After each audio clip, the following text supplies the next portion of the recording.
اسلام آباد میں وفاقی وزیر داخلہ محسن نقوی سعودی عرب کے سفارت خانے پہنچے، جہاں سعودی سفیر نواف بن سعید المالکی نے ان کا گرم جوشی سے استقبال کیا۔ ملاقات میں پاک سعودیہ تعلقات، سیکیورٹی تعاون اور دو طرفہ شراکت داری کو مزید مضبوط بنانے پر تفصیلی گفتگو ہوئی۔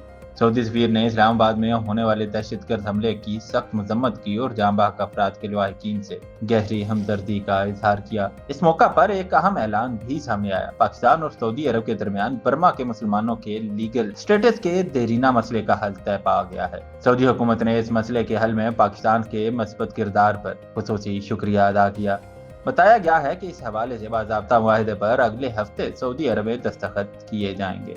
ملاقات میں دونوں ممالک کی وزارت داخلہ کے درمیان مشترکہ تعاون، سیکیورٹی اقدامات اور ادارہ جاتی روابط کو مزید وسعت دینے پر بھی اتفاق ہوا۔ سعودی سفیر نے کہا کہ پاکستان کے عوام سے ان کا رشتہ احترام اور گہرے تعلقات پر مبنی ہے۔ اس اہم ملاقات میں وفاقی سیکرٹری داخلہ محمد خرم آغا بھی شریک تھے۔